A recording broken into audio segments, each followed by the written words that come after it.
Okay, so Shabbat Shalom, everyone. We are coming into a parasha this week that is probably the most difficult parasha in Scripture. And there is a lot that goes into the process of understanding this parasha. For those of you who don't know what this specific Torah section is, it is the section in which the people of Israel come to the border of the promised land and the spies are sent out. This is the parasha Shelach, right? Shelach. And so let's take a look at that real quick here. And so on your screen, you're seeing the Torah scroll, but specifically, we're going to zoom into this section right here. That's Shelach right there, Shelach. And so it says, and he spoke Yahweh to Moshe, saying, Shelach Lakha, right? Go for yourself. Now, let's talk a minute about this. This is not go, but this is send out for yourself, not go. Sorry. So it's send out. Now, anybody who understands the Magid authority of the rabbis will know that a shlicha is a sending forth, and a shelach is somebody who is sent out. The Megid, of course, being the rabbinical authority who has itinerant, nomadic, missionary values. So basically, these are the traveling rabbis. But there's something more to this word, and we're going to get into it a little bit today. But there's a couple things that are very, very important. The first thing, as I spoke last week, I said that the reading of the Torah portions that were and are present in the current Torah cycle precede the thing that actually happens in real life. And I will explain what I mean. So as we're reading about the Passover, we are coming into the season of the fast of Esther and the feast of Esther. As we read about the Red Sea and the wilderness, we're coming into Passover. And so what's intriguing is as we learn about what they went through, we are about a month behind on the feast day cycle. Now, there's a few reasons why that's important. And when I say a month behind, I mean behind the reading. So the reading will proceed and then the action will proceed, or the action will occur, okay? The reason why this is important is because I've spoken in the past that from Passover to Pentecost is the Passover season. Everyone who was an Israelite was required to appear in the place where Yahweh put his name, or as it was designated by David, Jerusalem, because of the choice to build the temple there. That became the place where Yahweh had supposedly put his name. And of course, everyone went to Jerusalem and worshiped there for Passover. And then they went home. And then a couple months later, they would go to the Feast of Pentecost. And everybody that was an Israelite was required to appear in Jerusalem during the Feast of Pentecost. And then again at Sukkot, at the Feast of Tabernacles. Now, in the event that, or in the interest of the fact that Yom Kippur was 5 days before Tabernacles, they would show up for Yom Kippur as well. In fact, there was actually a Talmudic reference that I remember reading somewhere along the lines that says that the people, that all the people of Israel gathered in the temple and were able to bow and pray, and no one felt crowded, which they considered to be a miracle. I believe that's in the Ethics of the Fathers. I'm not for sure. Okay, so the reason why this is important is because from Passover to Pentecost is a season. From Pentecost to Feast of Tabernacles is a season. And what you have is you have these sections of Torah being read during those seasons, and then that action coming up. Well, the next action coming up that occurs in the feast day cycle, according to the process of the Israelites being in the wilderness and then coming into the promised land, as we start to complete the Torah cycle. So as we come into what's called Hatzenu, which is Deuteronomy 32, we are coming into the Feast of Tabernacles, okay? As a result of that, there is generally a close connection to the middle of Torah and the Feast of Pentecost. Now, because Torah is running off of a 1-year cycle, a 7-day cycle, a 6-day cycle of the parasha, like for example, in the Chumash has day 1, day 2, day 3, day 4, day 5, day 6, and then there's a new parasha. There is a premise that the Torah portion won't necessarily match up with the feast day cycle per se, because we're watching the moon, right? And we're watching the barley.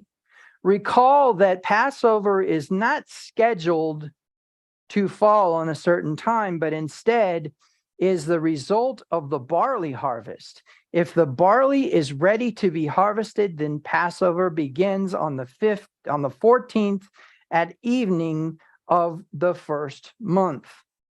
If the barley is not ready to be harvested, we add a 13th month into that cycle. Now, there are some that argue that we are supposed to have 13 28-day months, and that is not necessarily what seems to be appearing in Scripture. Now, having said that, I think it's very important that regardless of how it works out, whether we have 13 months or we have 12, that we need to pay attention to the fact that the feast days are in the eye of the beholder. Now, what that means is that if someone cites the new moon and they have their own barley crop, they're not subject to the authority of the rabbis or of the priesthood as to when to start their feast day. However, when the temple stood, that was the rule. And it was real simple. On the waxing of the full moon, the waxing of the full moon going into the new moon, so we're going from that last crescent into darkness, on that night of darkness, on that next morning, the high priest goes out to the sacred crop of the barley, cuts off a cluster and sees whether it is ready to be harvested. If it is ready to be harvested, then he prepares himself for the sighting of the full moon. Now, there were throughout the nation of Israel watch pyres. And if you know anything about watch pyres or watch fires, It is that they were designated to be lit only if the new moon was sighted. Now, the way that this would work is, let's say that there's cloud cover over Jerusalem, but there's not cloud cover in the Galilee. Then the Galilee would light the watch fire, and then the next watchman would see that fire lit way off and light it. And they were all in very high places in Israel. And it would get back to Jerusalem, and the high priest would step out into the balcony of the temple, and he would blow the shofar, a very specific blast that everybody understood, declaring that it was the new moon. Now, the significance of this comes in the form of two very important things. Sometimes the dates don't correspond to the dates of the rabbinical calendar. Now, in addition to that, there is also the section in which sometimes you're going to have the 14th month, or the 13th month, sometimes you're not, but the Torah portion will continue. Okay, and there's no adjustments necessarily made to the Torah portion. So it is a matter of coincidence if something falls into its place. In other words, if something falls exactly on the right time period when something is occurring, then that is a very relevant thing. In that principle, it is very important to understand that there are times when a Torah portion and its actions are going to fall into a specific date and time in the feast day calendar, and those will correspond with each other. The significance of this current situation is that we are currently in the season right before the golden calf. Okay. Now, there's a couple reasons why this is important. And when I say right before the golden calf, it's not that we're all going to go out and build a golden calf. What it is that there is something that occurs from Shavuot, Pentecost, Shavuot meaning weeks, the Feast of Weeks, and Tabernacles. And that is the 9th of Av, which is a time of mourning of Israel. Some bad things have happened throughout history on the 9th of Av or near the 9th of Av in conjunction with the month of Av. Well, the preceding month of the Jewish calendar is the month of Tammuz, which is inappropriately named while they were in the Babylonian exile after the god Tammuz. You say, well, why would they still have that name? My thought process is that they do not have that name for any other reason except that they had named the month when they were in Babylon because that was the Babylonian calendar. Okay. It's very possible that it's inappropriate to call it the month of Tammuz because we're not supposed to have the names of other gods upon our lips. But we'll go with the idea here that it is actually, with the 7th month being the feast days in the fall, the 6th month being the 40 days of introspection, the 5th month being the month of Av, and the 4th month being the month of Tammuz. So technically, you could say we are in the month of Tammuz. Now, there's a few reasons why this is significant and important. The first one is simply that the Israelites went out into the spies, actually, the elders of Israel went into the land of Canaan, okay? And they identified that it was indeed a land flowing with milk and honey. The crops were plentiful. The land was lush. It was green. It was watered. It was a beautiful land. And one of the proofs that they brought was the cluster of grapes from Eshcol. Eshcol. Eshcol is actually, it actually means first harvest of grapes. The cluster of grapes they brought back was so big that they had to carry it on a pole with 2 men. And the significance comes into play in a minute here as we begin to identify the timing for the feast day cycle. Okay. So basically, what I'm going to do is I'm going to show you how to search this out, and we'll go from there. So the first thing that I'm going to do is I am going to share my tablet screen, and we're going to pull up something on the internet so you know how to search it out. And this is, we're just going to type in biblical feast cycle. And then what I'm going to do is I'm going to click on images. Now I'm using DuckDuckGo, but this works with Google as well. I'm going to click on images, and I'm going specifically to this one right here. Okay. And so when we pull this up, I believe we will be able to zoom in on it. Looks like I have to join Pinterest. I'm not going to do that right now. So we'll just zoom in on it this way. What we're specifically looking at is these grapes. So what I want you to see is the June, July. In fact, what I'm going to do, I'm going to go ahead and screenshot this so I can draw on it. Okay, so zooming into this section here, what we have is we have this June, July cycle right here, okay? And what I want you to see is this right here, okay?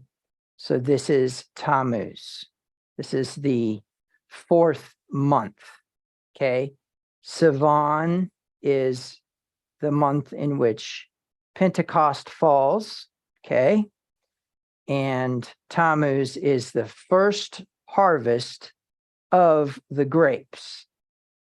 Now, there is a scripture in the prophets, in the Nevi'im, which basically talks about that a man planted a vineyard and he expected to harvest good grapes, okay? Good grapes. But instead, he harvested bad grapes. And as a result of that, he says, I expected to harvest good grapes from this crop. So what is the difference between good grapes and bad grapes? Okay. Well, first of all, the way that we need to look at this is in the realm of good grapes and bad grapes have to do with the ability to make wine. There are grapes that are way too sour to make wine and are only good for making vinegar. And then there are grapes that are good for making wine because they have a sweetness to them and they will ferment quicker and better, okay? So there's 2 different kinds of grapes. There's grapes that are used to make wine and grapes that are not used to make wine. Generally speaking, sour grapes don't work well for making wine. You need a sweet grape. Now, there's some versions of wine that do have a sour flavor to them as a result of using sour grapes. But the principle that is being communicated in that Isaiah scripture is the idea that it was supposed to produce wine. Why? Because wine would become a livelihood for the person who plants the vineyard. Now, that was a prophecy about Israel not bearing good fruit, even though there was an expectation that they would. But this discussion is not necessarily about good or bad fruit, but that's just a side note that's what that prophecy was about. And then when we talk about the principle of the vine, which would be what? Which would be Yeshua. I am the vine, you are the branches. Apart from me, you cannot bear fruit, right? Etc. But I really want you to see the June-July transition there, because it's about mid-June to mid-July. Well, we have just passed June 15th, and in the pagan calendar, we are in the 15th day of that 6th month. Now, there's a few reasons why this is important, because this has begun, technically speaking, the month of Tammuz. Okay. Now, there's a reason why that's significant. Because the Israelites going out into Canaan and spying out the land are actually going to oh gosh, I see I have not shared this with you guys. Okay, here we go. So here's the June-July thing I was talking about. And here's the harvest of the grapes in the red circle there. And so basically, that's the first grape harvest. In our parasha this week, we have this going on.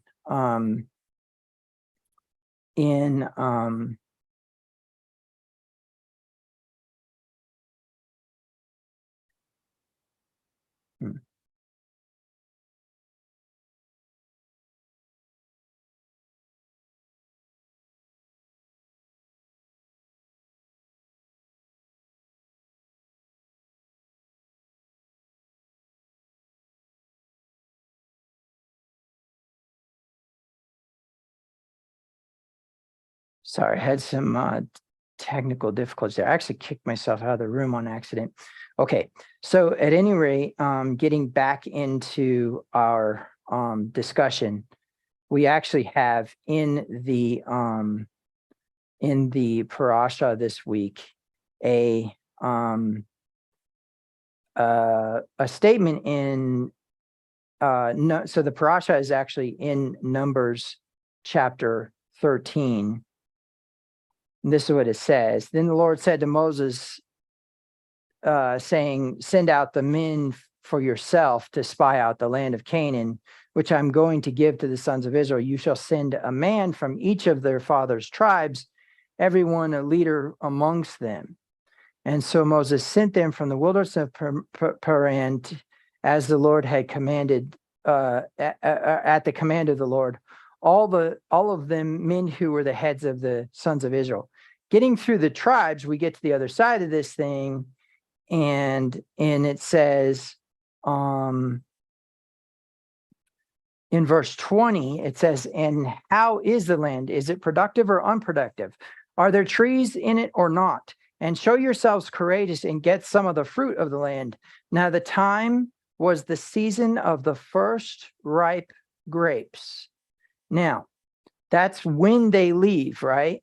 But then when they return, it's been 40 days. They were gone 40 days, right? And see this, they say the valley of Eshcol right here, which is named that because of the cluster of grapes that they cut off, right? And Eshcol means cluster. Okay. And so then it says, and they returned from the spying out the land at the end of 40 days. So at the end of 40 days is when they bring the grapes back, meaning that this parasha contains the beginning and the end of the spying out. When he says, send out men for yourself, it's saying to send them, but then in verse 20, in verse 25, they're returning at the end of 40 days. And so that entire 40 days is contained in this first chapter of this parasha. Well, the word here that we want to look at is this word here. Shalach. That is the Hebrew word shalach, okay? And shin lamed chet, okay? Shin lamed chet is to send out, to stretch out, to let go, okay? And is very much the opposite of to draw out, but is to send out or send away, okay?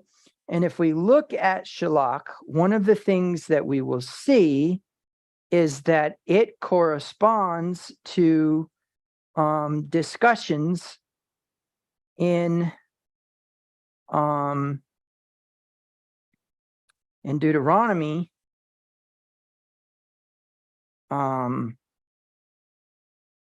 there are references to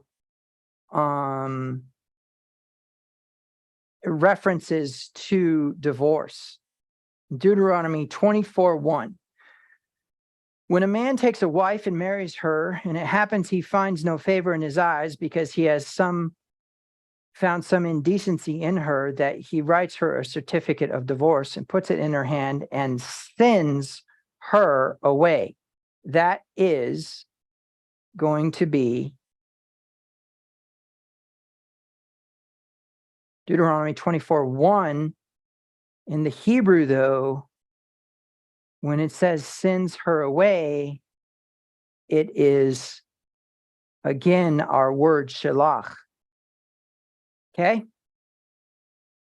So you can see that there's a releasing here. See how I went full circle back to the word shalach? And if I was to run backwards into our history, we can go back to Numbers, and we can see in Numbers 13:2, the word shalach is to send out or send away. Okay? So it's the same principle. Now, there is something very intriguing about this that we're going to get into, but I'm going to deal with it as we go. So the first part that's important is that this parasha, like I said, is the saddest parasha that you can encounter. This is the saddest section of the Bible that you can encounter. Why? Because this is what I want you to think about. So number one, and you guys heard this last night in the Midrash, but number one, and this is important, everybody was numbered, right? There was a census taken of every able-bodied man over the age of 20 or 20 and older, so over the age of 19, who was able to go to battle. Okay? The entire nation of Israel was able to go to battle if you were 20 years or older and were able-bodied. In other words, if you weren't crippled or had some sort of problem where you couldn't serve in the army, or you didn't have an accurate shot, because they only used those who could actually shoot, et cetera, et cetera. Okay, get my point. Military able-bodied men. What does that mean? People who could have taken the land. Okay? Now, Moses writes in Psalm 95, "Today, if you hear his voice, do not harden your hearts as in the days of the waters of testing or the waters of Meribah." Now, what happened at Meribah? Two things happened at Meribah. The first is that the people said, God brought us out here into the wilderness to die. It says, I was angry with that generation for 40 years. Now, what's interesting is that when Yahweh says he was angry with that generation for 40 years, we know that in the 38th year from Passover, the nation of Israel crossed the Jordan. So either A, he wasn't telling the truth about the number, or something else is relevant. And of course, we know that there's obviously mercy applied, that 40 lashes less 39 lashes is what you're supposed to receive for chastisement of inappropriate doctrine, etc., right? But then there's also the concept that there are times where there are, like, for example, with the flood, there are 40 days. That was not 39 days, right? 40 days and 40 nights it rained. Moses is on the mountain for 40 days and 40 nights, twice. Furthermore, they spy out the land for 40 days and 40 nights. However, they go into the land in the 38th year. Now, there's two possibilities. Number one is that they started counting after the tabernacle was built, and it took 2.5 years for the tabernacle to be built. Another way that you could put it is that it was indeed a mercy. But however we look at it, he's angry with that generation. What generation? The generation that said God brought us out into the wilderness to die. Now, furthermore, in this parasha, they make an accusation that their children and their wives will become a plunder. In Deuteronomy 1:39, it says, your children who do not know good or evil, who you said will be a plunder, will go into the land, right? So we know that Deuteronomy chapter 1, verse 39 is Moses' final rebuke to the generation who is dying. At any rate, the point being is that they accused God of these things, right? They say, oh, he brought us out in the wilderness to die, etc., etc. Well, we've been through the wilderness season, right? We have gone through the wilderness season, and we've gone through that time of testing and frustration and all those other things that have gone on during the wilderness season. And short version is that there was hunger, there was thirst, and there was attacks from the enemies. And then there was a response of manna. There was a response of water from the rock. We're going to talk about the second part of Meribah here in a minute. And there was, of course, the attack of the Amalekites and the overcoming of the Amalekites by Joshua. Well, the Israelites again encounter the Amalekites in the spying out of the land. So the people come back and they start to give this bad report. Joshua and Caleb stand up and they say, oh no, we can do this. We can take this land. We will overcome this, blah, blah, blah. And they then begin to talk about stoning Joshua and Caleb, and all of a sudden, whoosh, Yahweh lights the place up. And he says, Moses, now here's the crazy part, is he talks only to Moses, and he talks about the people in third person. And there's something you need to know about pronouns in Hebrew, okay? He doesn't say my people, he says this people. And he says, let me kill them. Moses, I'll wipe them out. I'll raise you up as a nation. We're done here. Moses says, well, what will Egypt say? And what will the nation that we're coming into say about you? They'll say, he wasn't able to bring them into our land because we're stronger, right? He wasn't able to bring them into our land, so he killed them in the wilderness. Well, what's interesting is then Yahweh says, okay, fine. They'll live. I'll relinquish from my, I'll take it back. I'll have mercy like you said, because he said, show yourself to be merciful. Show yourself to be the God you claimed that you were going to be. And he says, all right. but they will not go into my land. Those are the saddest words in all of the Bible, aside from the death of Yeshua on the cross, and only from the point of view of that we didn't deserve it. And the point that I really want to get across to you here is that he says, okay, I'll have mercy, but they're not going in the land. They are not going into the promised land because they refused. Remember, the people were numbered from age 20 upward as military, as a military force to take the land of Israel, the land of Canaan. Okay? Now, here's the part that a lot of people don't know and don't realize. When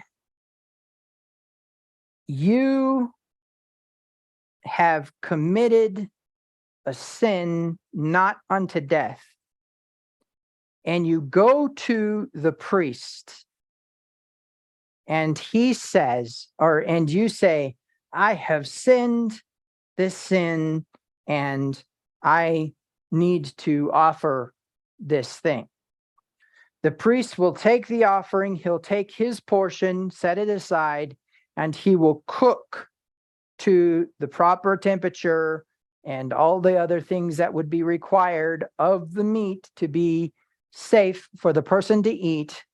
And then he will give it back to the person after he has held it up to the Lord and said the blessing over it.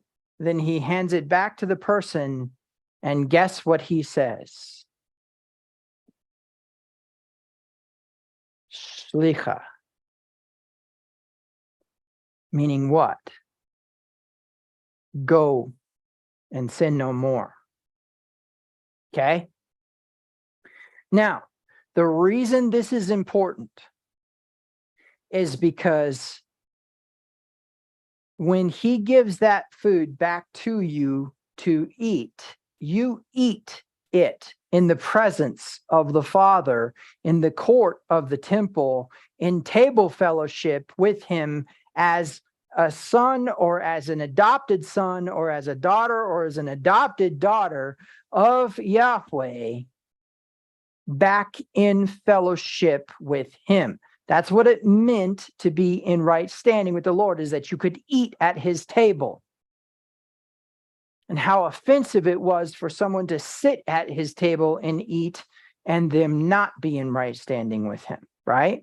Okay, so the reason why this is important is because now we understand the status that is being laid upon us or imputed upon us when it says he made him who knew no sin to become sin for us, that we might become the righteousness of God, that we would be in what? That we would be in table fellowship with him, that we would be in right standing with the covenant with him. This has nothing to do with the pit of hell. This has nothing to do with death. This has nothing to do with any of the other things that are propagated by Christianity concerning salvation, etc. But that we would be in good standing with him, in right fellowship with him, and therefore being able to what? Have the inheritance of Adam reestablished and conditionally attached to us. Conditionally through what?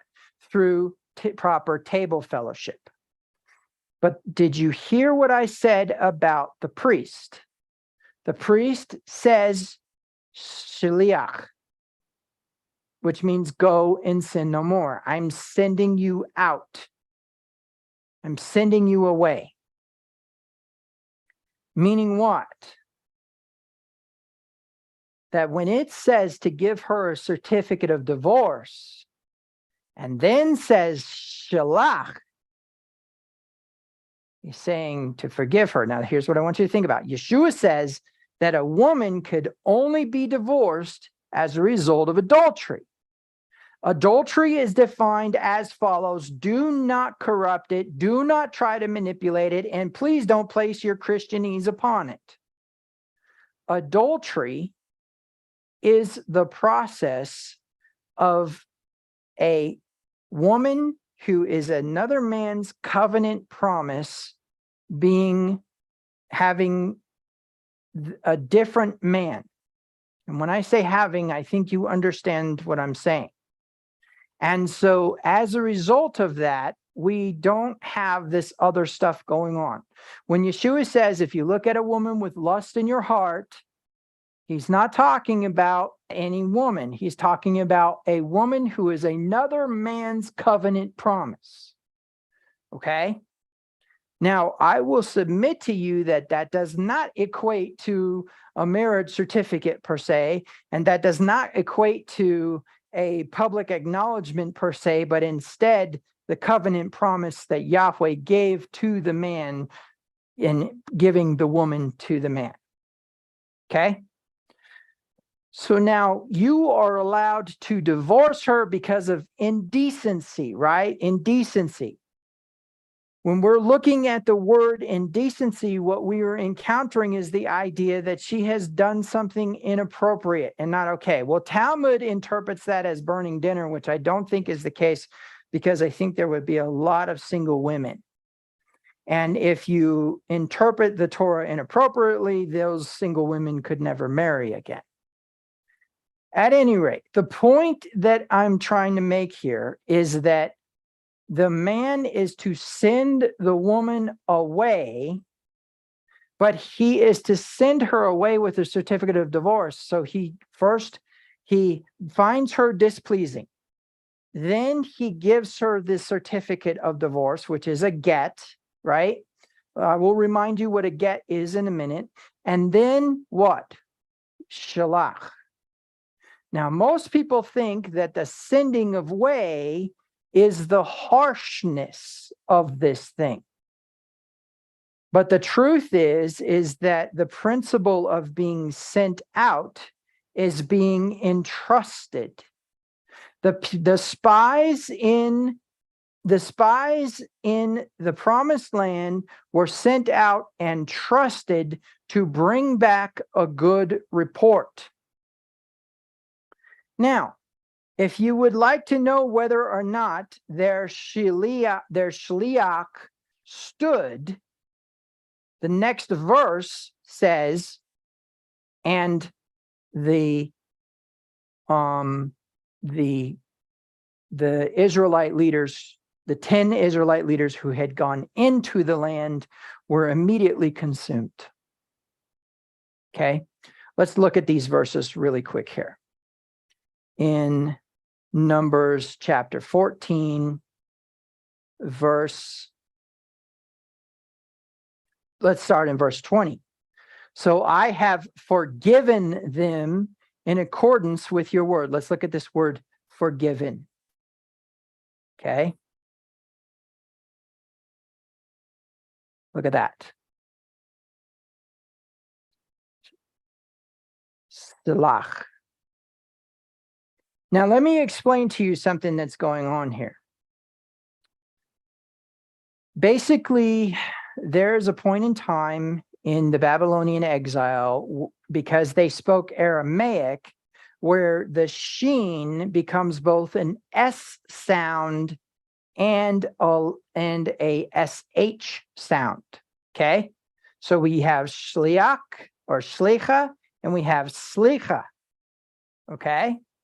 Hear how those are cognates with each other? Now watch this.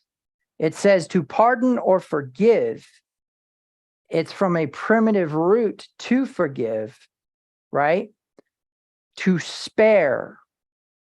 And the principle is the same. It is this sending away with forgiveness.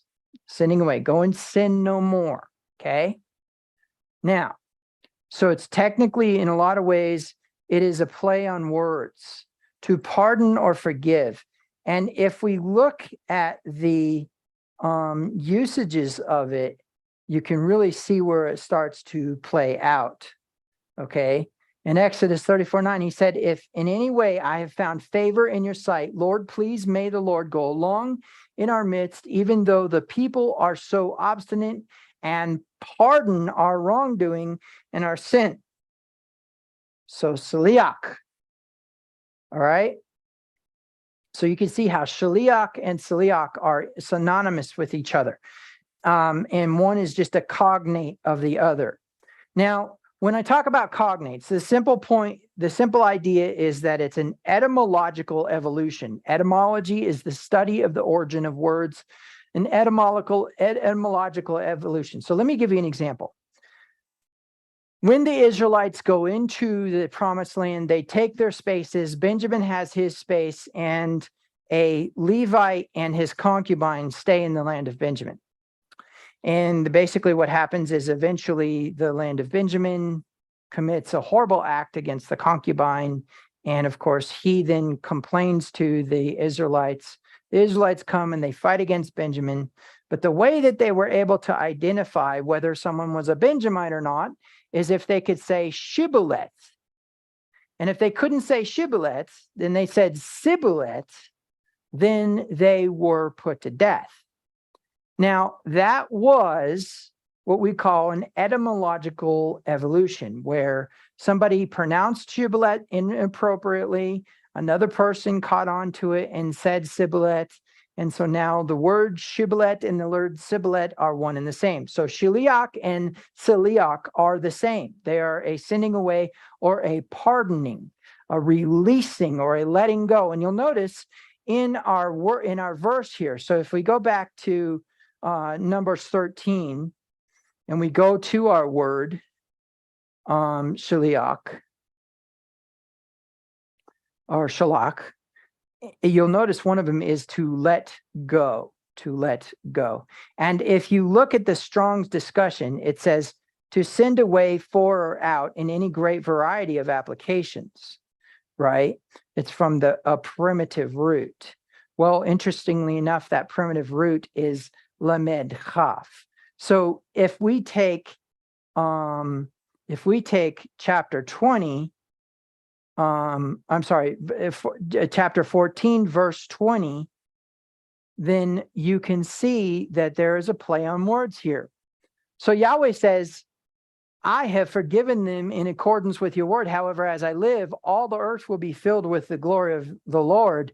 Certainly, all the people who have seen my glory and my signs, which I performed in Mitzrayim, in the wilderness, yet have put me to test these 10 times and have not listened to my voice, shall by no means see the land which I swore to their fathers, nor shall any of those who were disrespectful to me see it.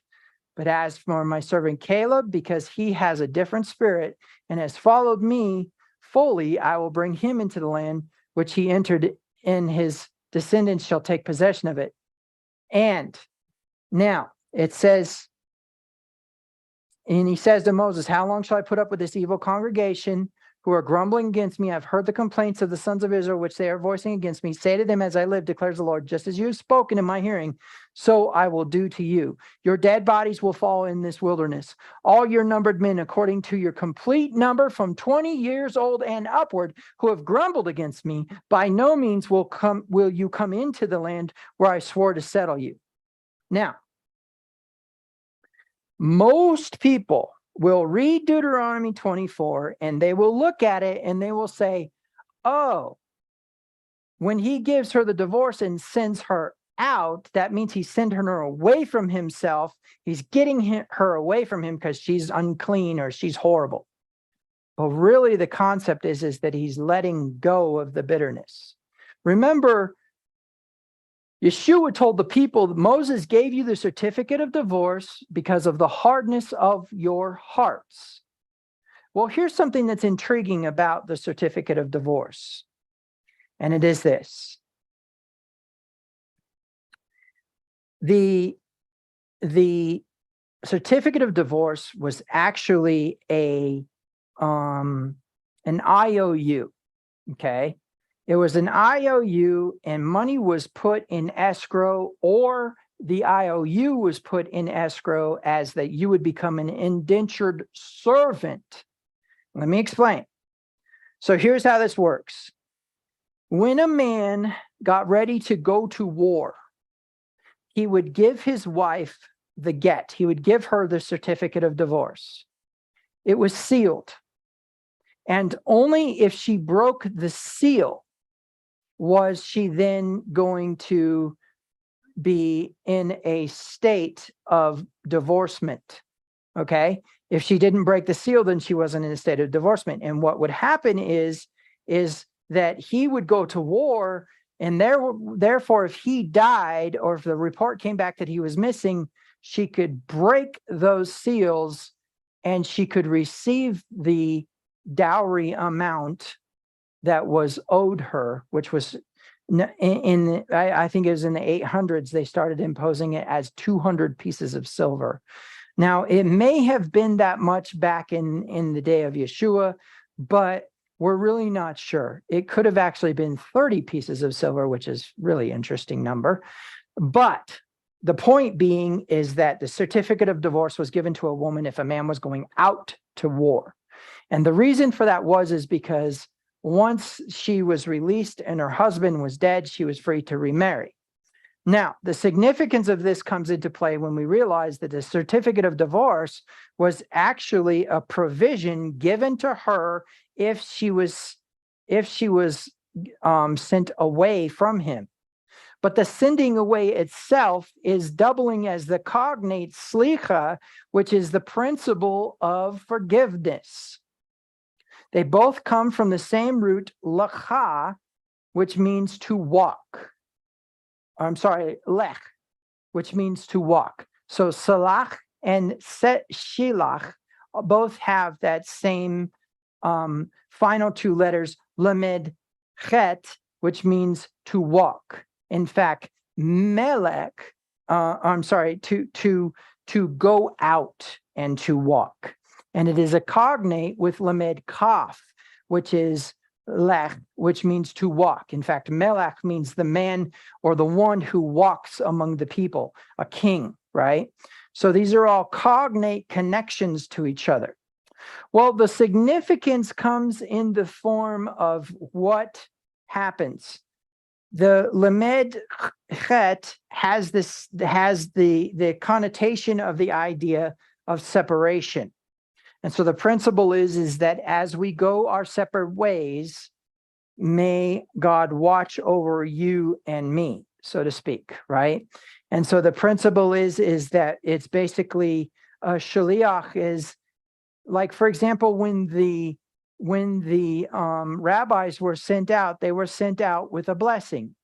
May the Lord watch over you and I until you return. And the rabbi was going out to make disciples. Why? Because Pharisees believed that they needed to make as many disciples as possible to overcome the political corruption of the Sadducees and the Hasmonean dynasty. So the principle is basically along the lines of the idea that there is a blessing giving as there is a sending out, okay?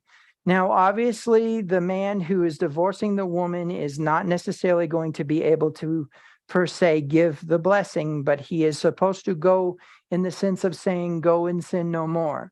You screwed this one up, but go and sin no more, right? Which is exactly what's happening here. The shliach that is occurring, or the shalach that is occurring here in this parasha, this word right here, okay? This word right here, shalach, is the word that is used to mark this parasha. Notice this is the top of a Torah scroll, so this is the actual parasha break. This is a break in the Torah scroll. And as it reads through in this, this is the portion that we're talking about right now. This is actually Numbers chapter 13. Okay. So the reason why this is important is because now you see it's actually in the Torah scroll that there is a divorce that's occurring.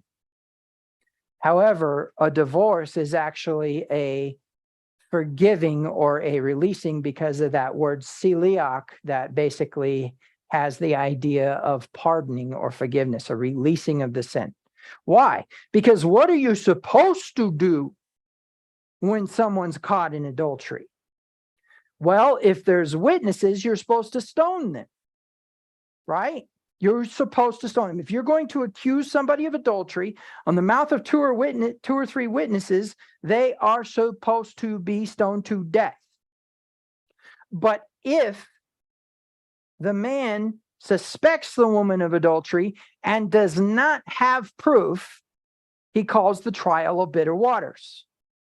The trial of bitter waters, which is mentioned in Numbers chapter 6, is basically the trial in which a woman can be accused of adultery, and then God will determine whether she's guilty or not through the rotting of her womb or the conceiving of a child.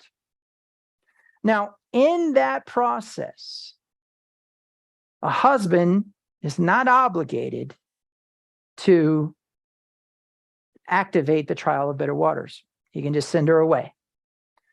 No one really understands why a woman is being sent away. They just know that she's being sent away. Okay?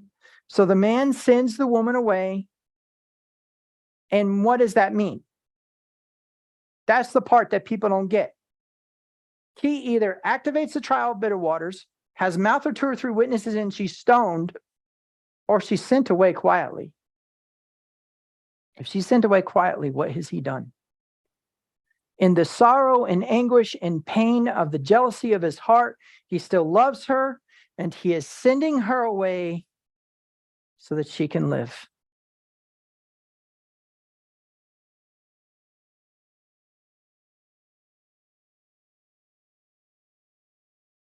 One of the last things that happens to the children of Israel who were 20 years old and older, who came out of the place of Egypt. And this is what I want you to think about. 20 years old. So for 20 years, they suffered as slaves. Remember, I brought that up last night. They suffered as slaves for at least 20 years. Some of them were older. And so for 20 years, they learned that there was a promise that God was going to deliver them. And yet it never happened. And then all of a sudden, out in the middle of nowhere, it happens. They go out into the wilderness. They have their big old to-do about God brought us out in the wilderness to die. God swears in his wrath, they shall never enter my rest. But then he numbers them and brings them to the place of the promised land. Now, here's what I want you to think about. When Moses said in the Psalms, and the sons of Asaph, or and Asaph says in his psalm that he was angry with that generation for 40 years. We know that's from the waters of Meribah. Okay. Now there were two things that happened in the waters of Meribah. One was God brought us out in the wilderness to die. What was the second? Moses struck the rock, and he also was not allowed to enter the promised land. So the waters of Meribah are very significant, but here's Moses at the end of his life writing Psalms, right? I think it's book 4 of the Psalms. And so he basically is writing, if you hear his voice, do not harden your hearts. And of course, the sons of, or not the sons of Korah, the song of Asaph, where he discussed what's going on with the Israelites at the water of Meribah. So those two psalms together combine to form what we see in Hebrews chapter 3 and 4. But basically, short version is that Yahweh had already sworn that they would not enter the promised land. So he numbers them, he brings them to the promised land, and they themselves with their own hearts choose not to do it. As a result of what? As a result of choices that they made up to that point. He says he tested them 10 times. They tested him 10 times. Well, we know one of those times was the waters of Meribah. But I propose to you that there's other incidences that occurred up until this point. Now, here's the significance of all of this. And this is very, very, very important. The significance is that although he brought them to the edge of the promised land, as a numbered military force, they refused to go in.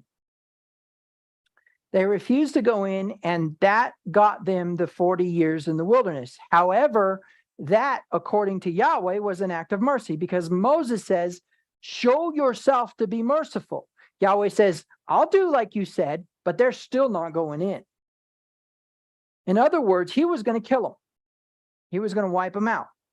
Now, a question that arises is, where does Torah authorize God to wipe out the people? Does it authorize God to wipe out the people because they're whiny, complaining brats? No.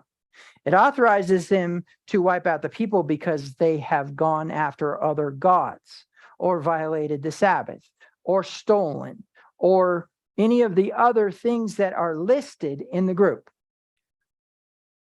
So I propose to you that there was a spiritual indecency before Shalach.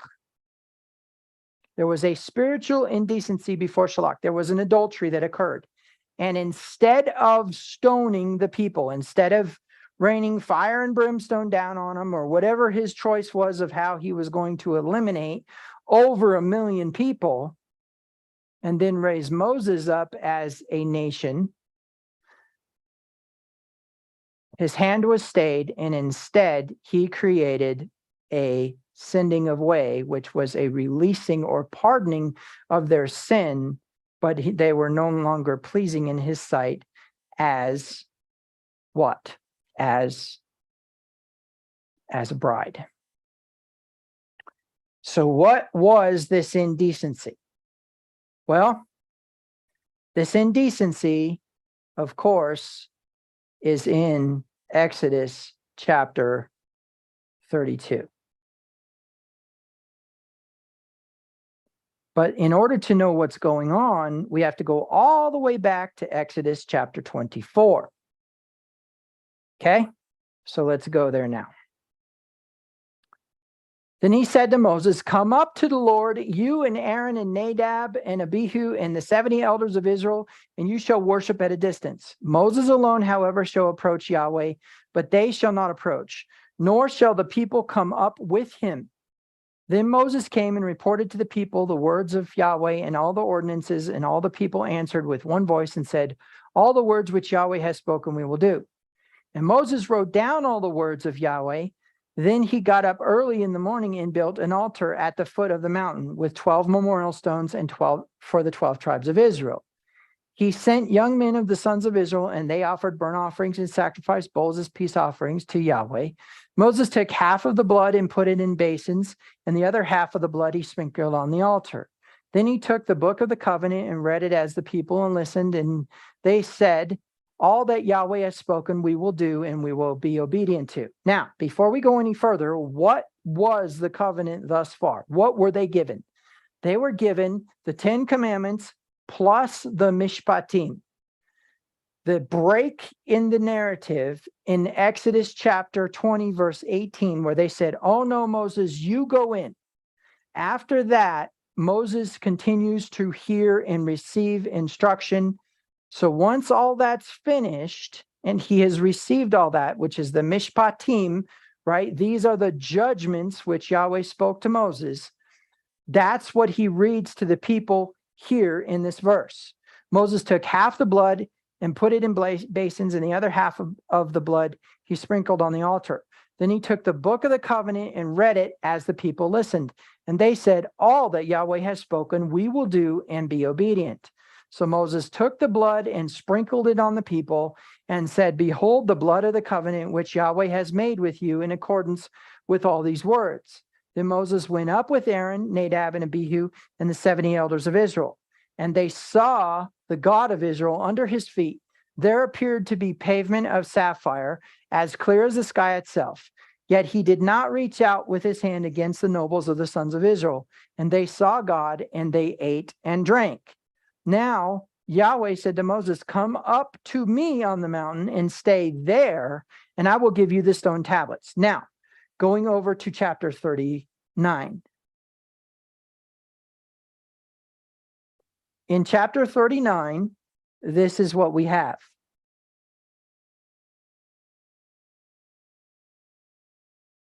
In chapter 39, it says,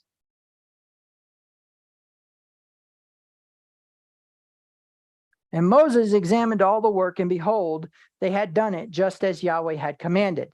This they had done, so Moses blessed them." Okay. I'm sorry, not chapter 39. Chapter 29. My mistake. thought that sounded a little weird. I'm sorry, chapter 31. Okay, chapter 31, verse 18. When he had finished speaking with him on the Mount Sinai, he gave Moses 2 tablets of the testimony, tablets of stone written by the finger of God. Now, what's significant is back in chapter 29, back in chapter 24, at the end of the verse, it says, and Moses entered the midst of the cloud as he went up to the mountain, and Moses was on the mountain for 40 days and 40 nights. So in chapter 31, where he gives him the tablets, look at 32. Chapter 32, now, when the people saw that Moses delayed to come down the mountain, the people assembled around Aaron and said to him, come, make us a god who will go before us. For this Moses, the man who brought us up from the land of Egypt, we do not know what happened to him. Now, in verse 15, it says, then Moses turned and went down the mountain with the 2 tablets of testimony in his hand. So what do we know? We know Yahweh calls Moses up on the mountain. Moses ascends to get what? Instruction. While he's up there, at the end of all of the instruction that he gives to Moses, Yahweh gives him the tablets, which is a horrible translation. But he gives him these things, right? And he takes these things and he goes down the mountain.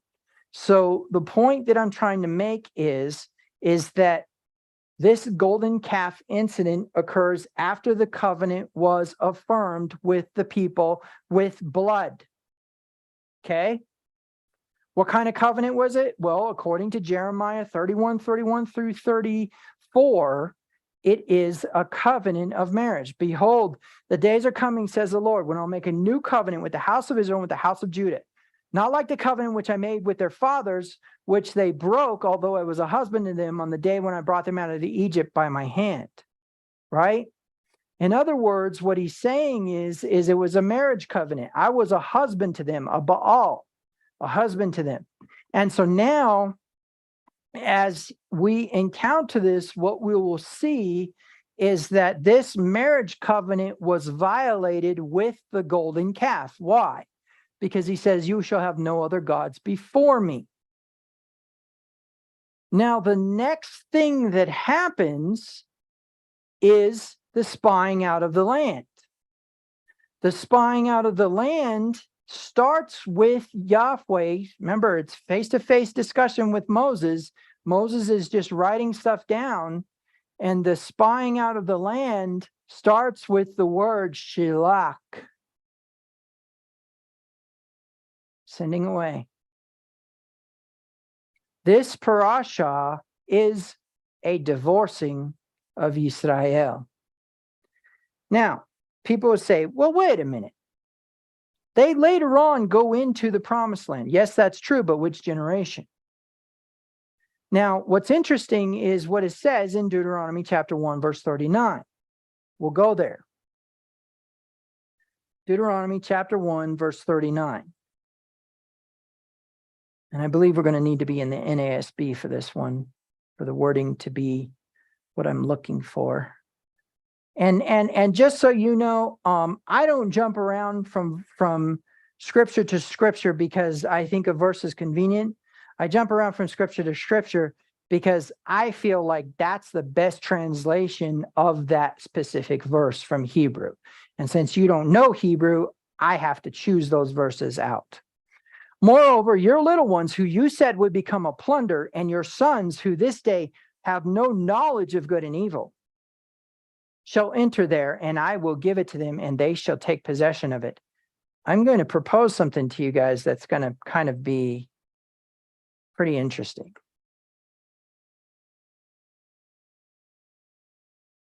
If you go and you commit a crime in this day and age,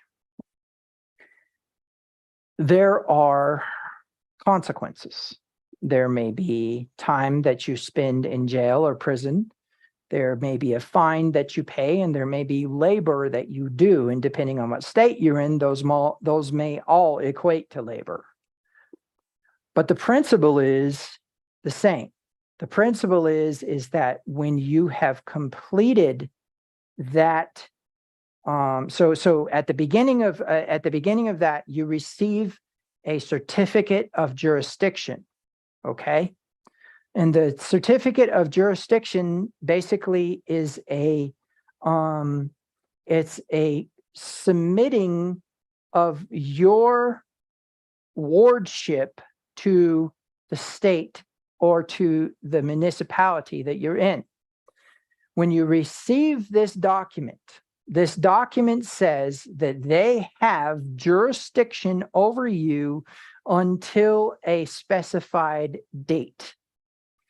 And when that date has come to pass, then they no longer have jurisdiction over you. Now, I want you to look back to the cycle of Israel and remember that as they begin to step into complacency and they begin to forget their God and they start to step into disobedience, there's an infestation of other gods. That infestation of other gods, if not eradicated and taken care of, removing the pollution from the land as he commands, then becomes an oppression. Remember, the Midianites entice the Israelites to go after their gods, and then eventually Midian actually oppresses Israel. And there's a point in time where it says that Yahweh sold his people for a cheap price, where he actually allows them to come under the possession of the other God. And according to Deuteronomy chapter 32, verse 17, they're not actually other gods, they're demons. So in the same manner, when you violate Torah, you give jurisdiction to the avenger. The avenger is a spiritual mechanism that brings about a reciprocation of what violation you have done. And in that process, like kind attracts like kind. So if it's a financial violation of Torah, it will be a financial reciprocation of consequence.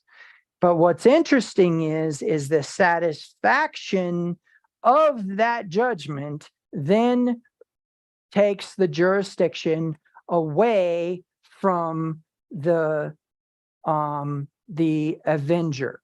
That avenger, should the people continue to walk in the what's right in their own eyes and worship after other gods, that jurisdiction stands until the sentence is carried out. And in this case, it was the 40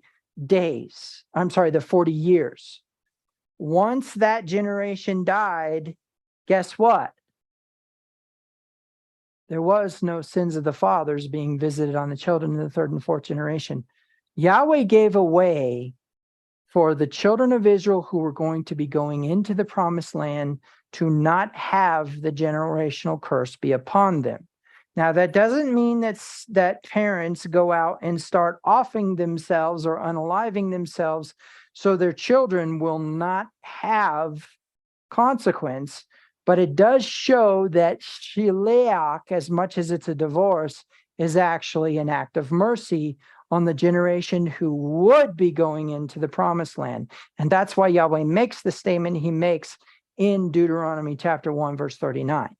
Now, the point that I'm trying to make behind this is that a divorce is not supposed to be shame, but instead forgiveness. Now, I'm going to take it a step further and say that they still were not allowed to go into the promised land. That promised land was to a bride who was worthy of that land. And he knew from the golden calf that all the people were going to do is go into that land, and they were going to what? Worship the other gods. Okay?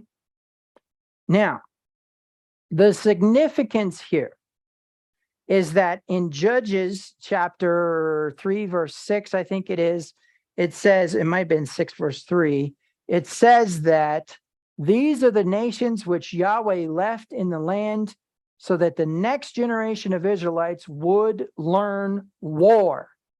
Remember, they were numbered from age 20 upward, according to their tribes, according to their clans, for war.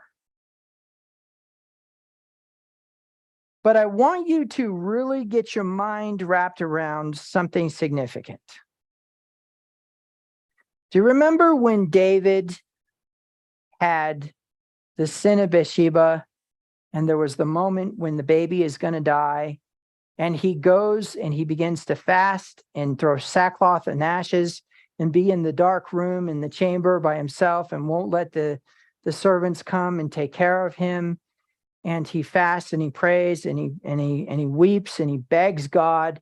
And when it's finally said and done, the baby dies, and he goes and he basically eats and refreshes himself, and it's done.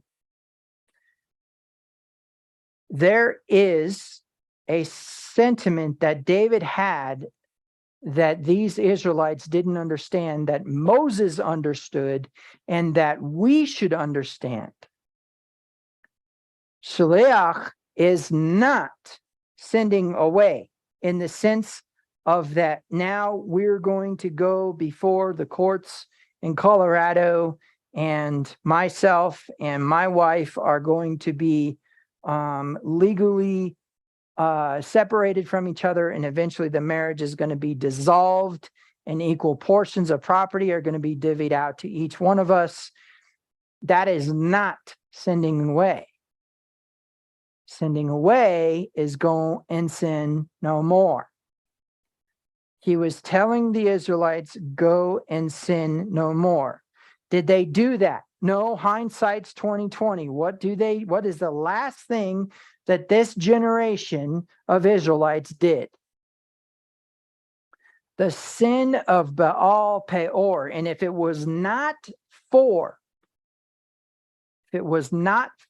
the actions of Pinchas, when he stuck the spear through the Moabite woman and the Israelite man in front of all the elders of Israel, it would have carried over to the next generation. Their children were present while they were going after Baal Peor. So they fulfilled exactly what Yahweh had predicted that they were going to do if he would have let them go into the land. Thus, we understand that the reason why there was an intention of death is because Yahweh had jurisdiction to activate the law of adultery. And as activating the law of adultery because of the golden calf, he could have killed them. But a man interceded and said, no, please don't do this. For the sake of your reputation, please don't do this. He says, all right, I won't do it. I won't kill them, but I'm still sending them away. They don't get to enter my promise. Okay? So, what does that equate to for us? He made him who knew no sin to become sin for us, that we might become the righteousness of God. That's true. That's a legitimate statement. Okay? But it also says, the soul that sins shall die. Now, if you have committed a sin unto death, there's a number of them. There's a number of violations of Torah that always result in death. Okay? If you committed a sin unto death, you are commanded to what? If a person is committed a sin unto death, you are not to eat with them. You are not to wish them Godspeed, and you are not to pray for them. Not to pray for them. Okay? But if someone has committed a sin unto death, Yeshua took the death penalty. Now, if you're violating Torah, say concerning slavery, or violating Torah, say, concerning a business deal or your vows, or maybe eating pork, whatever thing it is that you are doing that is a violation of God's teaching and instruction, the Torah, that is not a sin unto death. But there are sins in there where you are to be stoned, where you are to be crushed, where you are to be burnt with fire. And those sins, Yeshua takes the death penalty. What did he take? Did he take the death penalty away from the high priest and the Sanhedrin and all of them? No. What he took was the avenger of blood. He took the jurisdiction away. That's why it says, "O death, where is thy sting? Where's your power? Where is, you no longer have the ability to pursue these people when they commit a sin unto death." Which means what? You can violate Shabbat all you want, and you're not going to be put to death. But really what's going on there has nothing to do with the physical realm per se. What do I mean by that? When Paul went into the temple to do the sacrifices and the ritual of the law of the Nazarite in Acts chapter 21, he was under the jurisdiction of the temple authority. The jurisdiction of the temple authority had it set up that if a person sinned a sin unto death on the mouth of 2 or 3 witnesses, then there would be an immediate execution by the accusers and by the minyan, by the elders, okay, the minyan, which would be the 10 righteous that Abraham spoke of in the city. So, like, for example, when they say that Yeshua had blasphemed, and that was a sin unto death, and they took up stones to stone him, then what we need to understand is they had authorization to kill someone who had sinned a sin unto death. Okay? But that's not the avenger. The avenger of blood, the avenger of sin, is a mechanism that is spiritual, and the jurisdiction is spiritual. And so Yeshua takes the jurisdiction of the avenging of death. What does that mean? That it would that you would actually walk through a city and there would be people with intent to kill you. They didn't know why. They were no good people, right? They were men of no good reputation. And they would be like, "Oh yeah, we're going to go mug this guy." Well, come to find out, you had committed murder. This is the sentiment and understanding in Judaism of Yeshua's time, and also is clearly present in the Torah and in the New Testament, that there was an avenger. Okay, so now that avenger no longer has jurisdiction. Okay, why? Because Yeshua took the death penalty. Did he take away the physical law of the land jurisdiction? No, he did not. You kill somebody, you're still going to the electric chair. But no spiritual authority will pursue you when you have killed somebody, unless you yourself declare yourself guilty and you yourself seek the punishment. What do I mean by that? What I mean is if you yourself do not shalach, do not send yourself out from the jurisdiction of the Torah violation unto death that you committed, you yourself will be pursued by that avenger. In other words, you're taking the jurisdiction away from Yeshua. Now, Hebrews chapter 10 makes more sense, right? Let's see what it says here. in Hebrews chapter 10.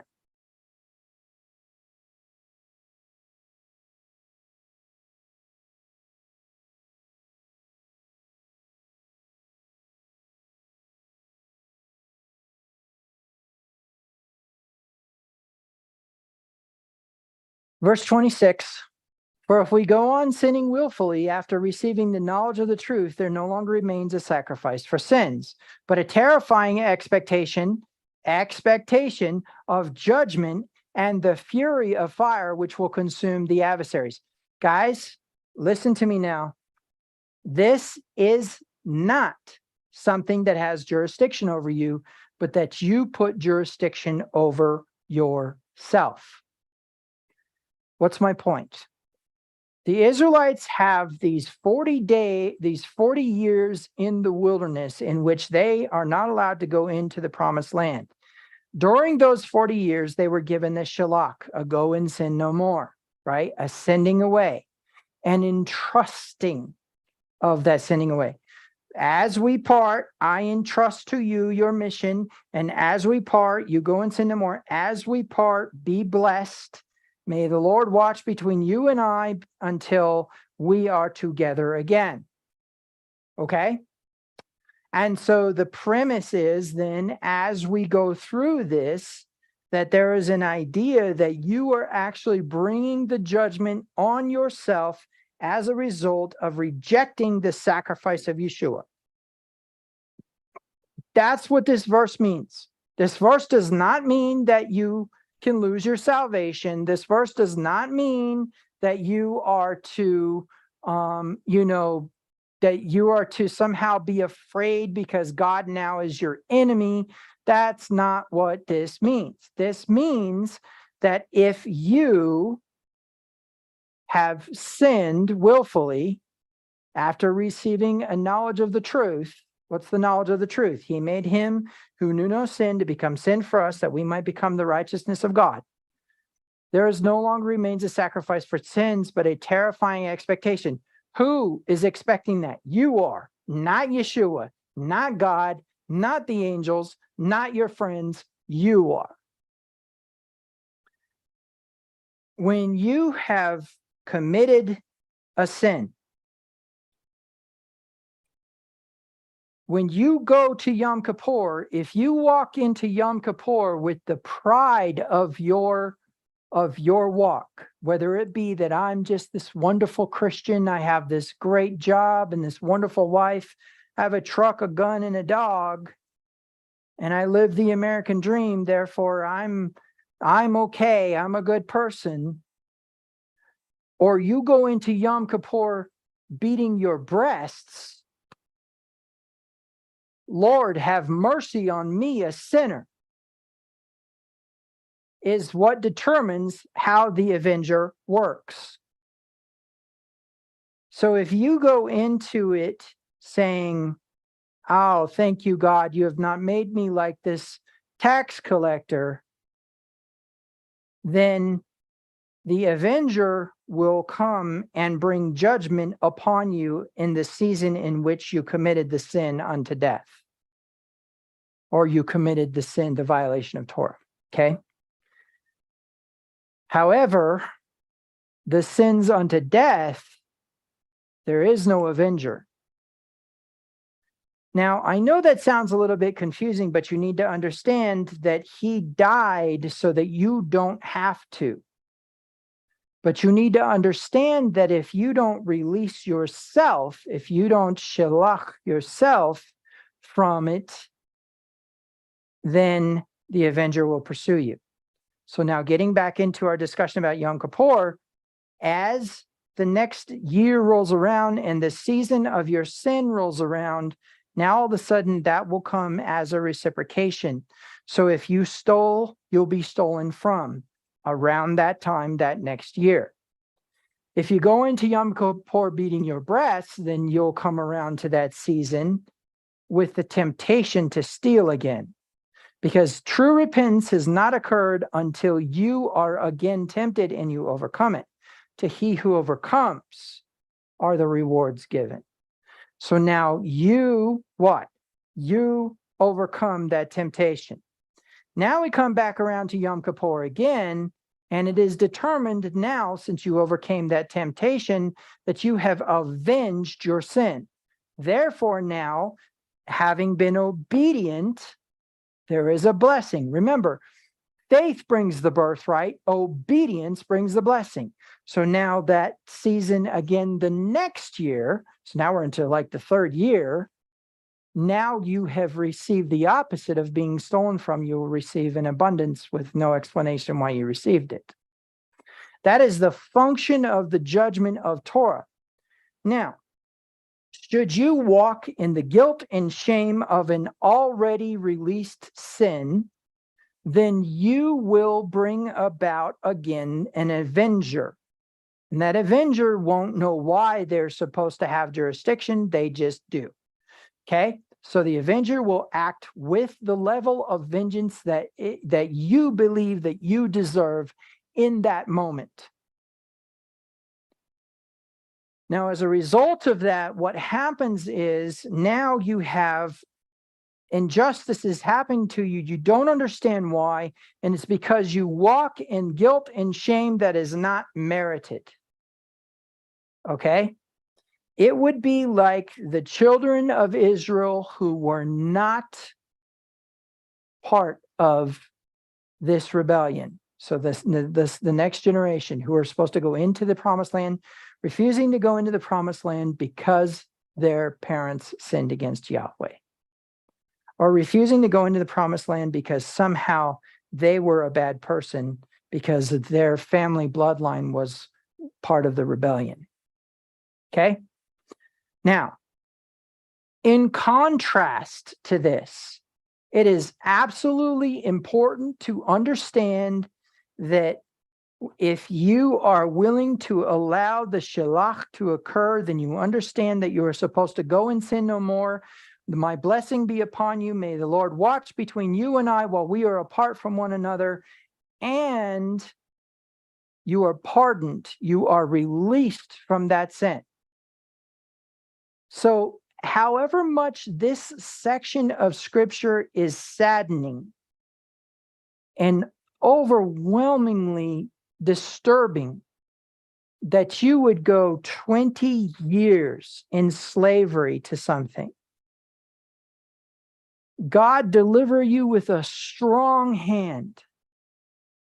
God bring you into a time of promise and a time of blessing and abundance, and say, all you have to do is go in and take it, and you refuse it because of your shame or because of your fear, and now it's gone. 20 years of being beaten over the back from the day you were born until the day they left Egypt. And now you're going to die in the wilderness, eating manna, drinking from a rock that traveled with them, that was probably some really good water. I mean, like, if I'm God, I'm not only gonna give you just some water, right? I'm gonna give you some nice spring water, probably a little bit of mineral in it, so it might even have a little bit of fizz to it. And I'm gonna throw in a little bit of Kool-Aid, right? I'm gonna make it sweet. There's probably some bomb water. But that's it, right? That's the extent of your process. And you will die in that process. They died in the wilderness. They died in the place where they had suffered thirst. They had suffered hunger, and they were attacked by the Amalekites. He said, you're going back into the wilderness. Now, why is this significant? Well, number one, Shalach, this parasha in which we have these very words in Numbers chapter 13, verse 20. These very words. Now the time was the season of the first ripe grapes. There's the season of the first ripe grapes between the 15th of June and the 15th of July. We just passed the 15th of June. So Shalach, this warning, this disturbing story, has two very significant things going on. The first is the relevance of promise. Yahweh did exactly what he promised Abraham he would do. He brought them to the promised land. They were on the border. They were on the border. They were this close. They were on the border. And as they were on the border, they were counted as a military machine ready to go in and take the land. Yahweh said he would bring them into it. He said that he would bring them to it. He brought them to it. He fulfilled his promise. And that's actually seen in the significance of the name Hoshea versus Joshua, but that's another study. Because the Yod and the He are being brought together in the name Avraham, where the He is added, and Joshua, where the Y is, or the Yod is added, the Yah. And so the promise is fulfilled. Now, all they had to do was overcome their fear and overcome their doubt. Because in the end of this thing, I'm going to tell you, I recently had an experience in which Yahweh showed me an answer to a question. In fact, it was an answer to a lot of questions. And the answer to the question, or the answer to the whole amount of questions, was, will you trust me? That was the question. That was the question that was being placed before everybody involved. And listen, when he brought them to the edge of the promised land, it was in this type of an action. I know you don't trust me. I know you think I brought you out into the wilderness to die. I know you think that it was fearful to see me come down on the mountain and light it up like a volcano. I know it was fearful for you to see Moses go in and then bring out all these instructions. I know all of those things. But will you give me a chance to do this, please? And here's what I want you to think about. When Moses in the Psalms says, I swore in my wrath, that generation will not enter my rest, that was at the waters of Meribah. Right? This is like the waters of Meribah to me, in the day in which they tested me, and I swore in my wrath that they would not enter my rest. Meaning what? The waters of Meribah is where he decides they're not going in. This generation, 20 years old, who is ready for battle, he decides they're not going in. Okay? Now, here's the relevance. He decides they're not going in, but what did he do? He brought them to the promised land. He still brought them there, which is what? An act of mercy. Look, it's not God changing his mind every time he turns around. That's not how he works. That's not what this is. This is literally the concept or the idea of that he what? He still gave them a chance to do it. Now, hindsight being 20/20, we know he knew they wouldn't. We know there were a number of times that Yahweh told Moses, look, kind of done with these folks.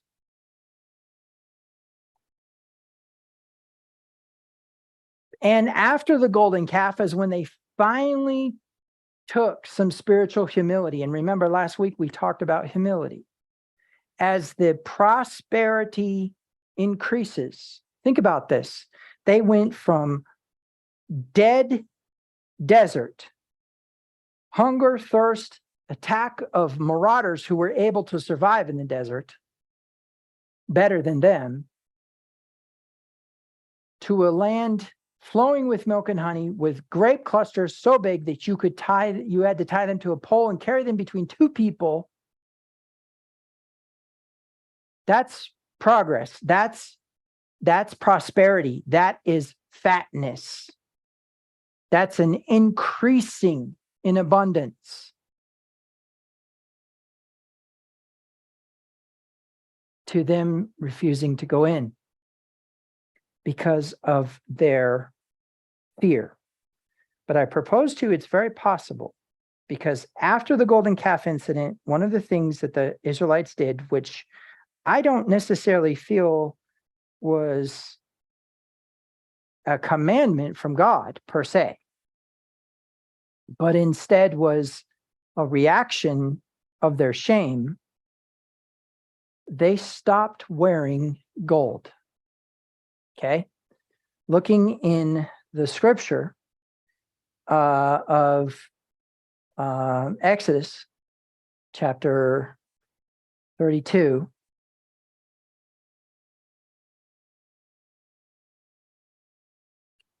we see that after he makes the sons of Israel drink the water and they kill everybody,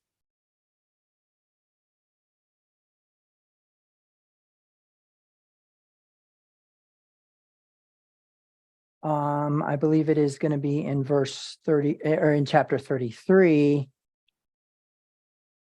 Yep. Okay. Listen, see this part right here. Then Yahweh spoke to Moses, "Depart, go up from here, you and the people whom you have brought up from the land of Egypt, to the land which I swore to Abraham, Isaac, and Jacob, saying, to your descendants I will give it. And I will send an angel before you, and I will drive out the Canaanite, the Amorite, the Hittite, the Perizzite, the Hivite, the Jebusite. Go up to a land flowing with milk and honey, for I will not go up in your midst, because you are an obstinate people, and I might destroy you along the way." Now look at what they do. When the people heard this sad word, they went into mourning, and none of them put on his jewelry, for the Lord had said to Moses, "Say to the sons of Israel, you are an obstinate people. If I were to go up in your midst for just one moment, I would destroy you. So now take off your jewelry, that I may know what I shall do to you." So the sons of Israel stripped themselves of their jewelry from Mount Horeb onward. Is it possible that in the process of them removing their jewelry, they believed that they now had to be in a vow of poverty or some other self-effacing process? You know, I've went through a number of things in my life, and I remember there was this one time that I was going through this experience, and it was a really, really painful, frustrating experience. And one of my friends came to me and said,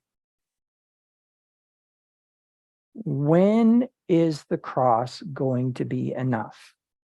Now, this was a time when I was still a Protestant Christian, and I was not Torah observant.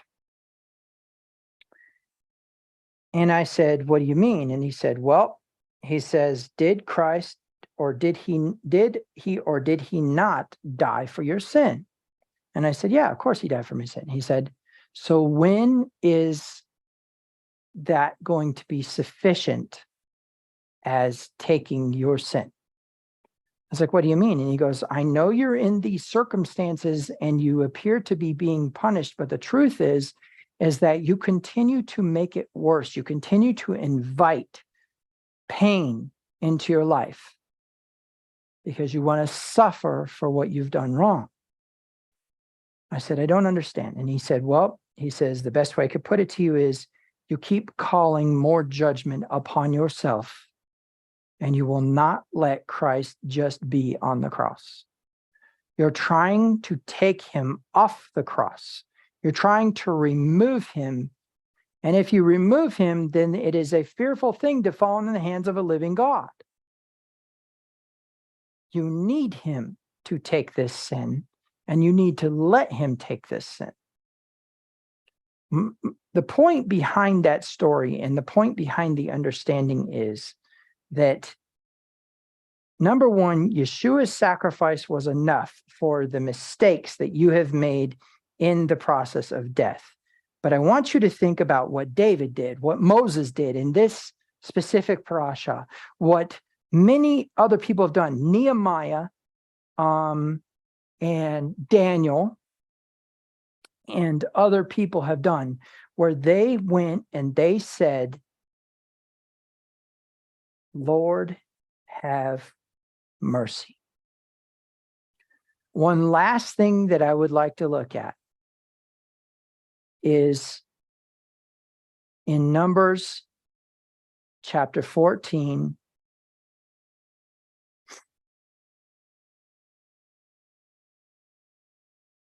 starting in verse 18. This is Moses.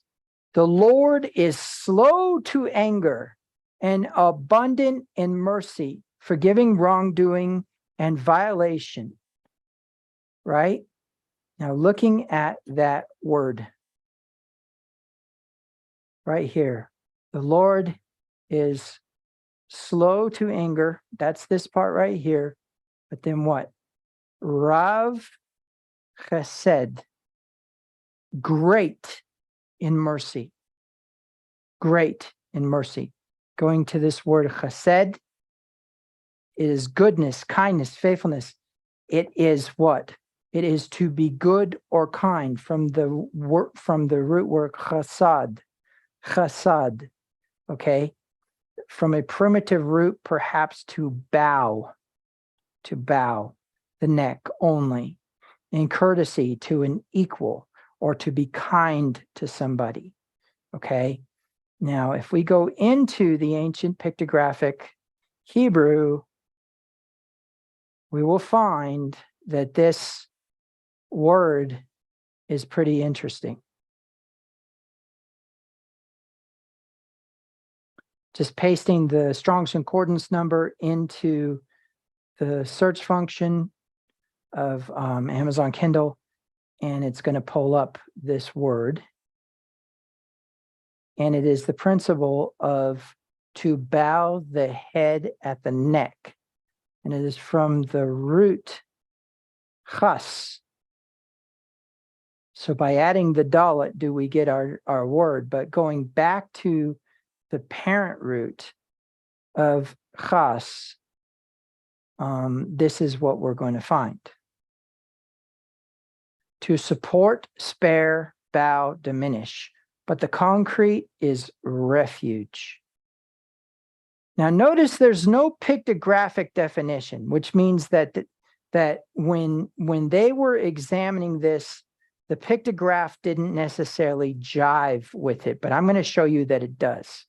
A place of support and trust is a chas. Okay? So a chasa is a place of refuge. Okay? Chasa is a place of refuge. Lineage. Okay? Now, remember earlier, I was telling you that Yahweh didn't change his mind, right? He said he was angry with that generation for 40 years. They were not going to enter his rest. You guys remember in the fast of Esther, where they were fasting for Esther to not die when she goes into the chamber to talk to the king. And remember that the decree had already gone forth, and it was according to the Medes and the Persians. It was a law according to the Medes and the Persians, and therefore could not be repealed. And the reason for that is because what was happening is from king to king in Persia, they were coming in and changing the laws that the previous king had made, and the people were going through all these changes, and there was never consistency. And so when there was a revolt and a rebellion, and eventually a really good king came into play and united his people, he made the law of the Medes and Persians, which was that no law that was made by a king could be repealed by another king. So the law said that that on such and such a date, all the Jews were going to be put to death. Okay. But then Esther goes in and she says, okay, I need to talk to my husband about this. She talks to her husband about it. And what happens? She then says, let a law be made that they were allowed to defend themselves and that they were allowed to arm themselves. Remember that part of oppression was the removing of weapons. So now they were allowed to arm and defend themselves. And so what's interesting is the law or the decree for them to die was still in place. But now they were allowed to defend themselves. And so here's how Yahweh put it. And here's the part that's so important about chesed.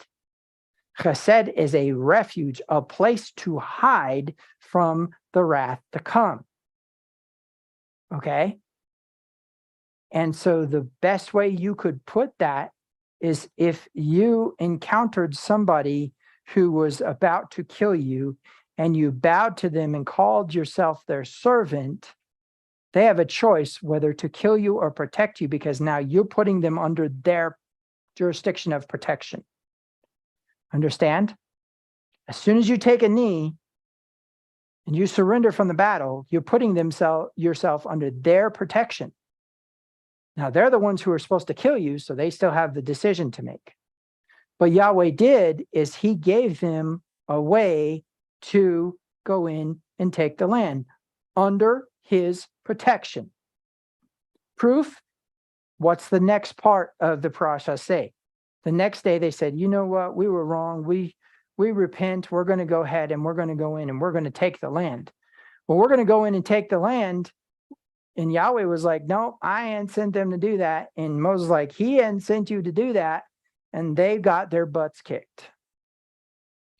Now something significant happens. Out of the middle of nowhere, there is a commandment given. Okay, so what happens? In chapter 15, all of a sudden, there's a commandment about adding wine to the sacrifices. Okay, there wasn't before. So there's some sort of thing that has occurred. Now there's a commandment to add wine, and then we have the story about the man who violates the Sabbath, which is punishable by death. And of course, he's put to death. But then we have the commandment of the seed seat. Now, there's two things that are significant about that. And the first one is that the commandment of the seed seat says that it's there so that they would not what? They would not commit adultery. In other words, it's some sort of visual cue or some sort of indication that they were committing to not committing adultery, that they would not build another golden calf, that they would not walk in the darkness of idolatry. Now, this again is a refuge from the consequence of the golden calf. This again is a concept of again, Yahweh providing a mercy, a way for them to come out from under the avenger. The key here is to release yourself from the avenger. So if you've sinned a sin unto death, obviously you need to take a knee. And you need to accept the protection of the same one who could destroy you for the sin unto death. It says, who shall bring charge against God's elect? It is Christ who died yet rose again, who now sits at the right hand of the Father making intercession for us. He places himself between the wrath or between the judgment and the blessing. And he says, I choose blessing for them. Okay? Now, the reason this is significant is because this is the season of Shalach. It falls right in the grape harvest. In other words, all this time we've had the scroll rolling a month ahead of time. Now, all of a sudden, the scroll has matched up with us because of what the parasha says. Now, it won't be that way next week. But for a moment in time, the Torah matches the season and moment we're in. And so we need to pay close attention, because the short version of this is that you need to bank your existence upon mercy during this season. Between June 15th and July 15th, you need to allow God to have mercy upon you. It is not about what you've done wrong. If you've done something wrong and you need to be released from it, obviously you need to go and enter into table fellowship with him. But in that process, you also need to, once it is done and over with and the punishment is complete, allow the mercy to be applied. Now, I've often told you that that you'll never out-confess me.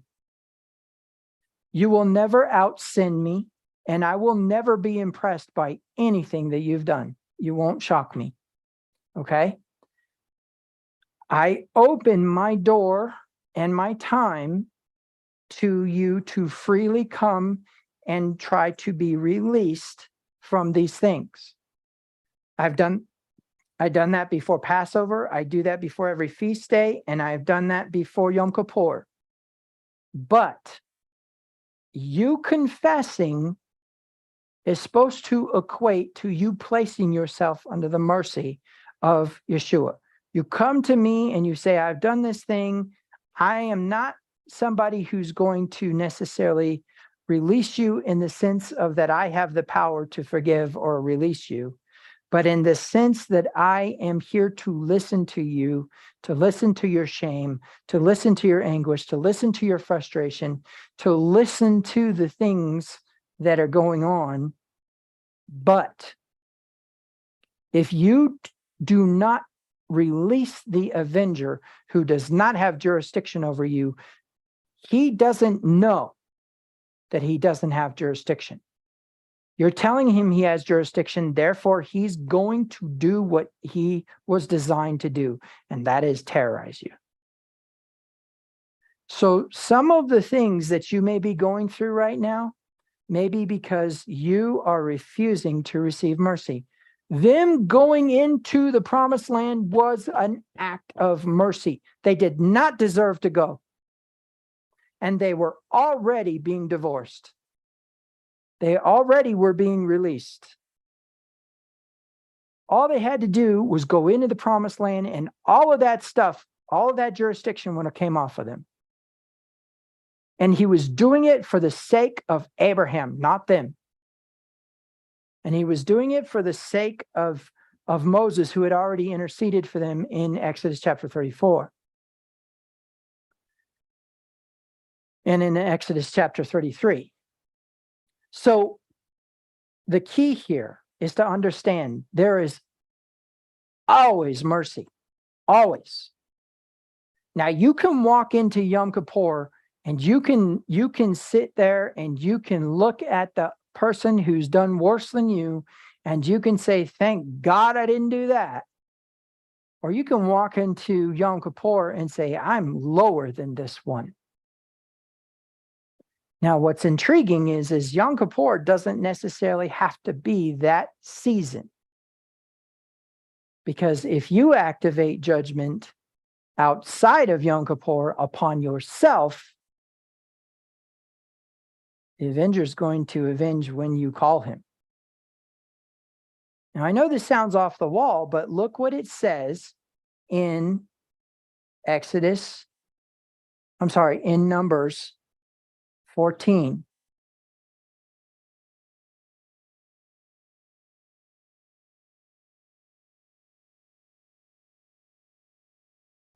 Verse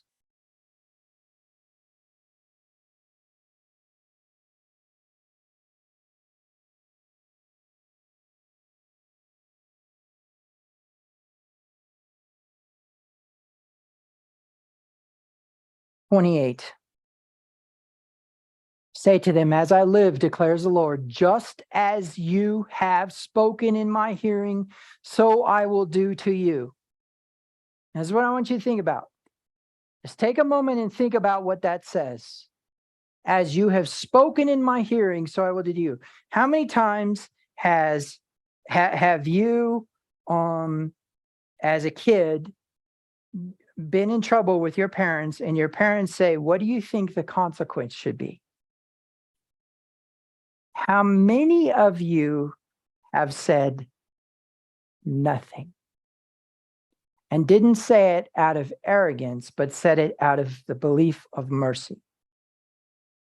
How many of you said, I don't want a spanking, right? Instead of answering, maybe I should get a spanking, or maybe I should be grounded, to say nothing.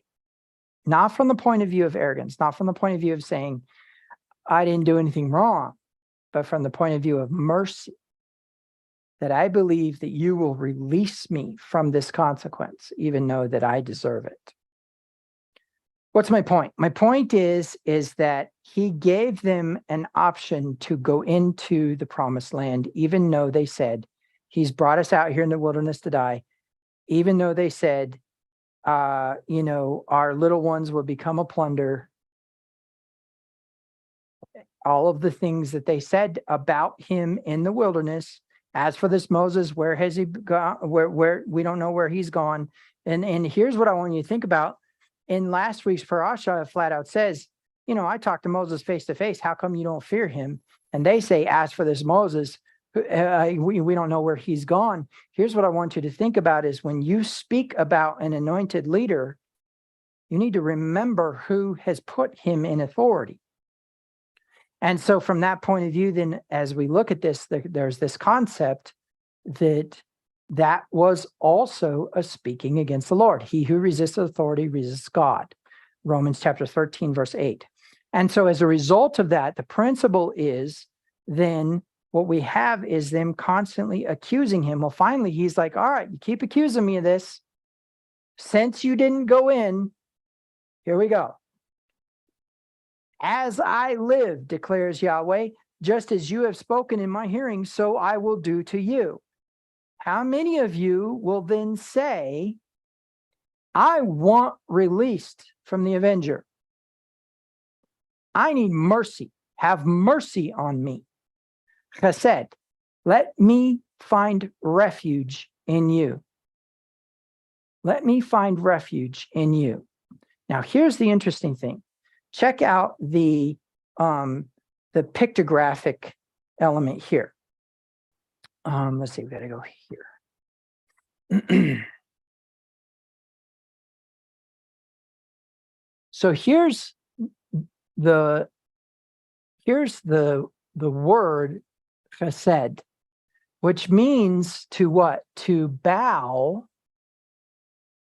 Okay, to bow the neck as a contemporary, showing honor to an equal, right? So we know that the parent root eliminates the parent root eliminates the dalets, right? And so as a result of that, what we have is for this, we have the two parent roots coming down, which is what?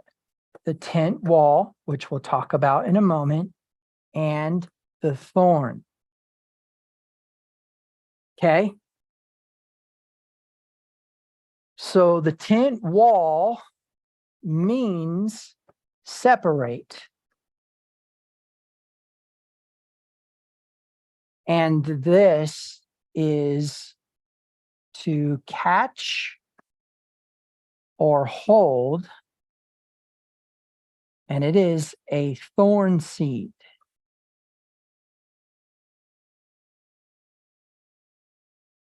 Now, generally speaking, the samek, or the sin, as it's called, is actually a thorn seed, that it's like a burr or a goat head that catches in your clothes. Okay? So the principle is that this is the separation of the thorn seed. Okay, now, This is a tent wall. How does a tent wall work? Well, it's not a door, so it doesn't work to where it goes in and out. It just flat out separates. It separates the inside of the tent from the outside of the tent. And of course, the inside of the tent has provision, protection, and instruction. The outside of the tent is shame, nakedness, and dryness, right? And so as a result of that, the tent wall keeps you from being in the tent if you don't belong there, or from going outside of the tent if you don't belong outside, okay? But then it separates from the thorn. But let's talk about this thorn for a minute, because contained within the word seen is a samek nun, okay? Samek nun, which is what? Seed continues. So I'm sorry, let's do it this way.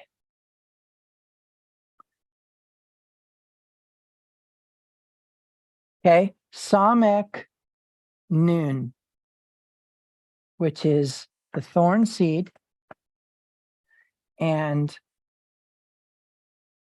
the seed itself. Okay, so this is a thorn, this is a seed, and this means seed continues.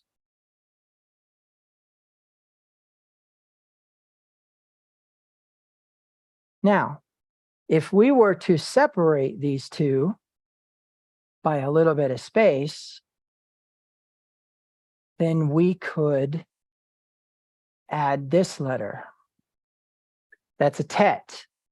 And the tet, let's see, let's get rid of this circle and this circle.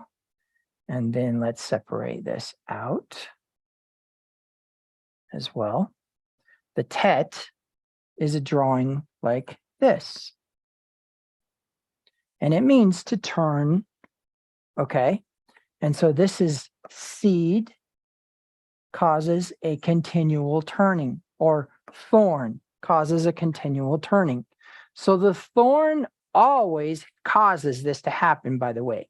So contained in the very letter of the Samek is the story that I'm saying here.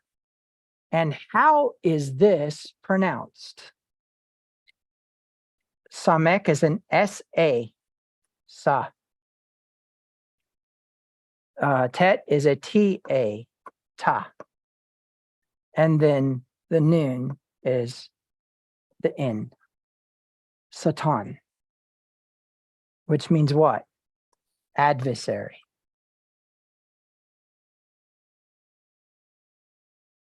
Adversary, okay? It's something that causes you to turn off of the path. A thorn causes you to turn off of a path. So a refuge, remember this means refuge, right? Causes you to have a separation or to be separate from the thorn. Separate from the thorn. So this is separate from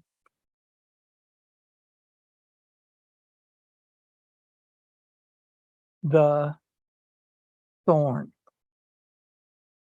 So now you understand that chesed, which means to bow the neck, is the idea of putting yourself under a refuge. What refuge? Your equal, your contemporary, right? Your friends. So chesed has to do with an alliance. But in principle, chesed is what? It's the Hebrew word that is translated as mercy, in which in the current text says Rav Chesed, great mercy.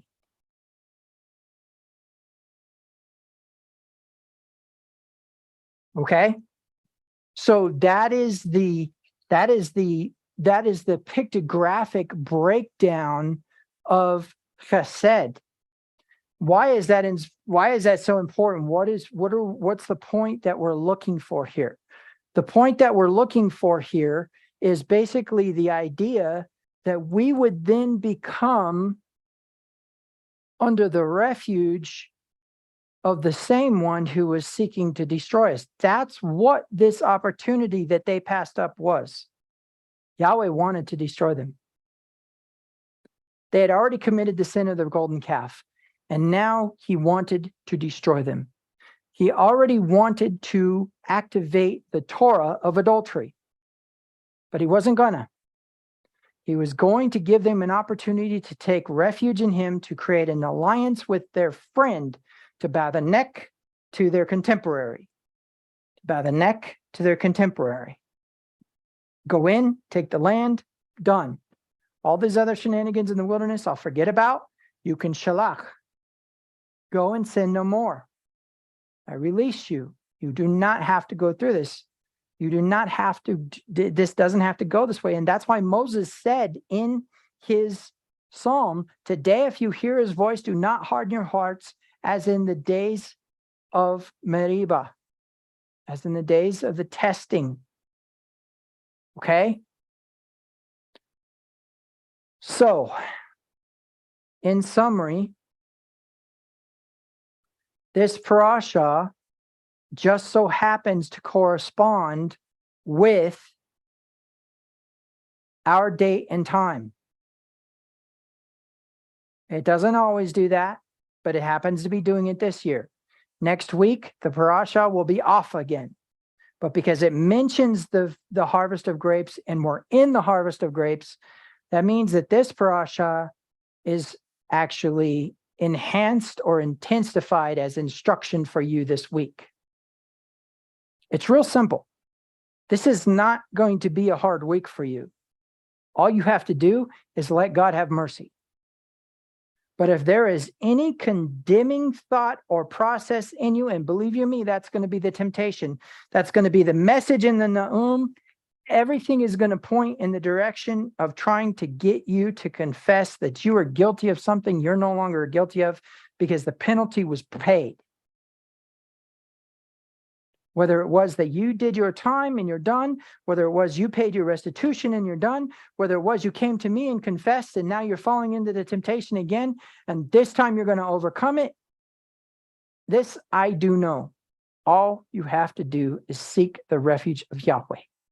Okay? It doesn't have to be some big, overly overwhelming, horrible thing that happens to you either. It can be as simple as that you just don't accept a blessing that God's trying to give you.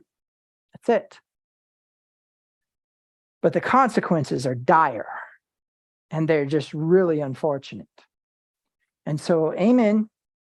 I know that this has been a long message, and I apologize for the lengthiness of it, but I feel like this is a message that really needed to be got out. So I will say Shabbat Shalom to those of you who are on YouTube.